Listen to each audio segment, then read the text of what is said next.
Pessoal, nós vamos fazer a caracterização do lançamento vertical para cima. Vocês encontram este conteúdo lá no capítulo 2 dos livros de vocês, entre as páginas 44 a 46. O movimento de lançamento vertical, ele é um movimento uniformemente variado, portanto, ele é um movimento acelerado. Tá? Na medida em que um corpo sobe, a sua velocidade vai diminuindo, né? Vamos acompanhar aqui por esse esquema.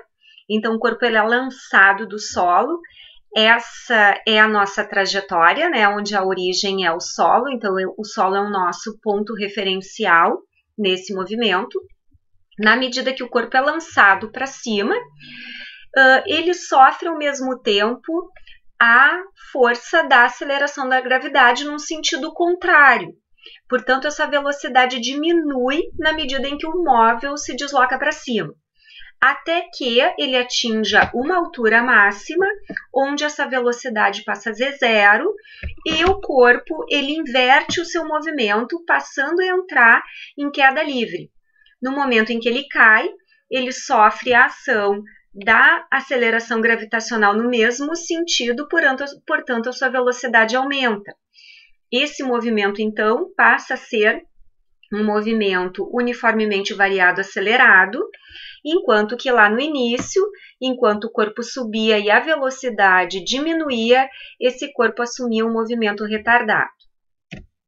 Acompanhando por esse esquema, nós temos aqui em azul, né, o nosso sentido da trajetória, o solo, ponto referencial. A bola é lançada verticalmente para cima com uma velocidade inicial de 20 metros por segundo, até que ela atinja uma altura máxima em que essa velocidade zera. Como o corpo se desloca no mesmo sentido da trajetória, a velocidade de subida tem um sinal positivo. Durante essa trajetória, o corpo sofre a ação da aceleração da gravidade, que age no sentido contrário, né, ao da trajetória, portanto, a gravidade neste tipo de movimento tem um sinal negativo. No momento da inversão, em que o corpo atinge a altura máxima e sua velocidade é zerada, ele continua sob a ação da gravidade no sentido vertido, portanto, ela é negativa. No movimento invertido, no de descida, a bola se move no sentido contrário ao da trajetória, portanto, a velocidade é negativa. Como a aceleração da gravidade age no mesmo sentido em que o corpo se desloca, ou seja, para baixo, ela assume o mesmo sinal da velocidade.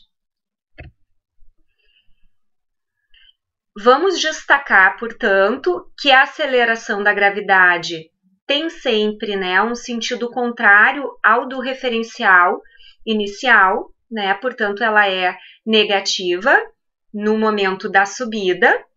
O espaço inicial partindo do solo, que é o nosso ponto de referência, é o espaço zero, pois ele partiu da origem.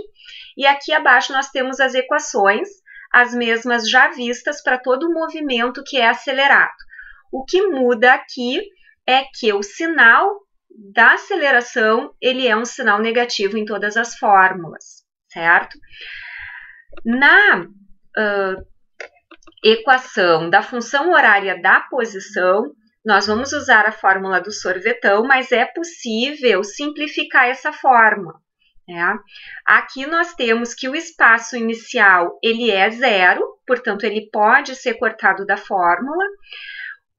A variação do deslocamento é o mesmo que a altura máxima, né, percorrida. Então a posição ou o espaço é o mesmo que a altura, nós podemos substituir por h de altura, né? E aqui a gravidade, sinal negativo. A equação de Torricelli também, lembrando que ela sempre pode ser usada quando a informação sobre o tempo de deslocamento não é informado no problema. Para a determinação do tempo de subida desse móvel, né, nós vamos ter aqui no esquema o ponto inicial, velocidade inicial com que o móvel se desloca, ele está sendo lançado para cima, então ele tem uma velocidade inicial. O momento em que ele atinge a altura máxima, a velocidade zero, né? Então, substituindo aqui na fórmula da Voigt, nós temos que a velocidade final é zero, velocidade inicial, mais a gravidade com sinal negativo, vezes o tempo em que o móvel levou para subir. Tá? Nós vamos aqui isolar o tempo, fazendo substituições nessa fórmula, e nós chegamos ao final que o tempo de subida é igual à velocidade inicial dividido pela aceleração da gravidade. O tempo total de deslocamento, incluindo o tempo de subida e o tempo de descida, ele pode ser calculado da seguinte forma, multiplicando-se por 2 o tempo de subida. Então, aqui nós vamos colocar, né, uma multiplicação por 2 na fórmula adotada para a determinação do tempo. Um exercício para que nós possamos empregar essas fórmulas estudadas, ele nos diz que o móvel é atirado verticalmente para cima a partir do solo com uma velocidade inicial de 72 km por hora. Pede para nós assumirmos que a gravidade é de 10 metros por segundo ao quadrado. Aqui nós precisamos fazer uma alteração, né, da unidade de medida. Então, nós vamos converter quilômetros por hora para metros por segundo ao quadrado, dividindo o valor da velocidade por 3,6. Vamos assumir, então, uma velocidade de 20 metros por segundo ao quadrado.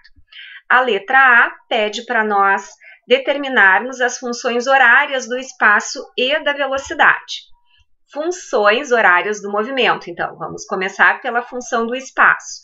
Vamos colocar aqui a fórmula do sorvetão, em que o espaço final, que é a altura máxima, é igual o espaço inicial, ou melhor, o espaço inicial é zero, porque parte do ponto de referência. Então, aqui a gente tem a velocidade inicial, 20 metros por segundo, vezes o tempo, menos a aceleração da gravidade, vezes o tempo ao quadrado, dividido por 2.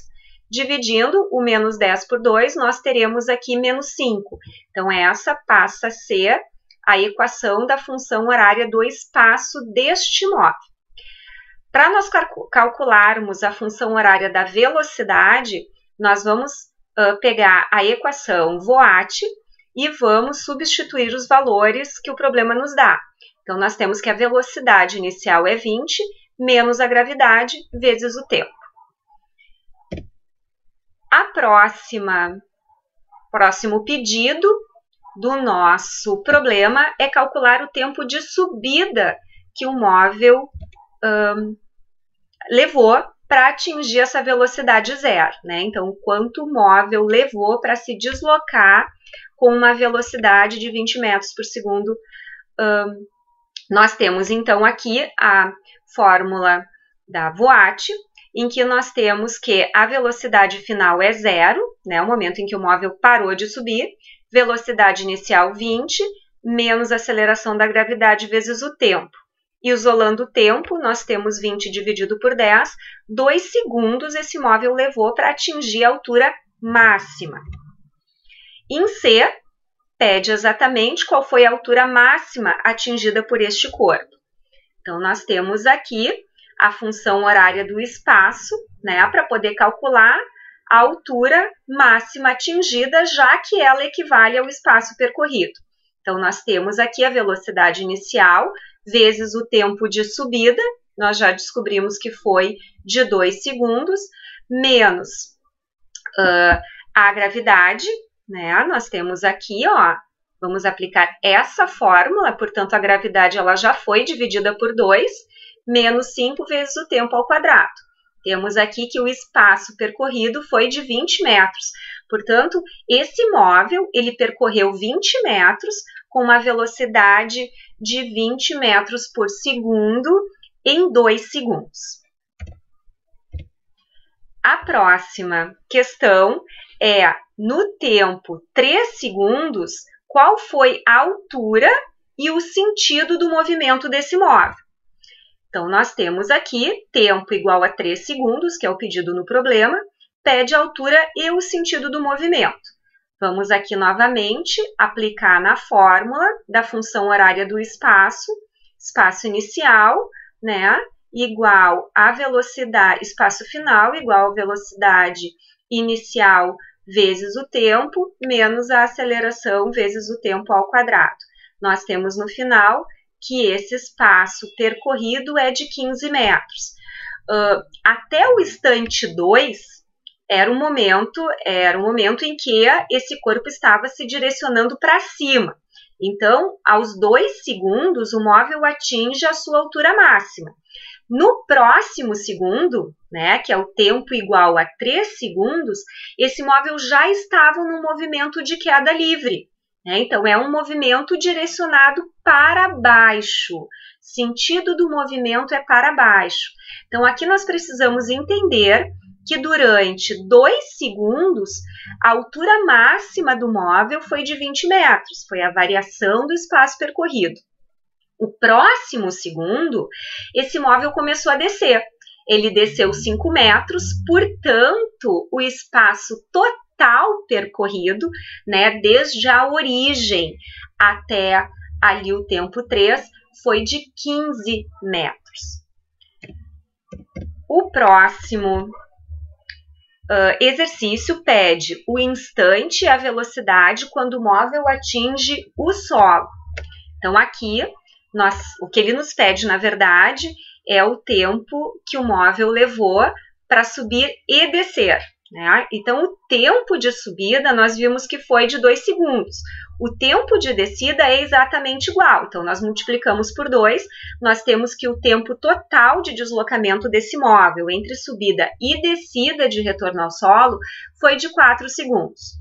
A velocidade de descida do móvel é a mesma velocidade com que ele foi lançado.